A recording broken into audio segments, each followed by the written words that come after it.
waan biraa osoo hin taane har'a waggaa 45 eebila 15 yookiin nam 11 ta'anii boolla tokkicha irratti dhumuun isaanii har'a waggaa 45 waggaa 45 kana keessatti warri gaafa sana irbuu isaan irratti kufan sana hirkaa fuudhanii maal hojjechaa jiru akkamittiin turanii kan jedhu irrattidha.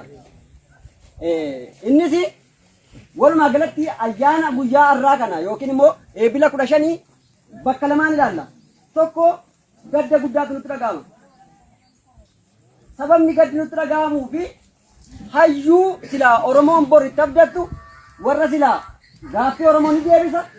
Egeree Oromootii fi dhaloota ni guddisa warra jedhamanii hayyoota akkasiitu achirratti wareegama qaalii akkasii kaffalee jechuudha. Warra silaa Oromoo waliin barbaachisan. Inni lammaffaanii gammachuudha. Osoo gaafa sana isaan amantiif kutaa wal qoodan ta'e nuti har'a bakka kana hin jirru amantiif kutaa wal qoodne Oromummaan nutti nagaamu jechuudha. Waa'een sabboonummaa keessa keenyatti iyyuu hin biqilu jechuudha. Kanaaf iyyuu warri wareegaman suni tokkummaa yookiin akkaataa nuti Oromummaa waliin qabnu amantiin akka dhuunfaa ta'e nutti agarsiisanii kun immoo gammachuu addaati jechuudha. Kanaaf sammuu keenya keessatti akka waraana bilisummaa Oromootti wanti nu dagachuu hin qabne warri yookiin hooggantoonni aabaa sanaa gaafa gammoojjii Somaaliyaa keessa deemanii maal barbaaduu dhaqaa jiru maal fuuchuutu gara Somaaliyaa isaan geesse wanta jedhamu sammuu keenya keessatti yaaduu qabna. Innis maal yoo jette qawwee irra baachaa jiru jechuudha. Har'a meeqan keenyatu qawwee harka keenyatti jabeeffachaa jira.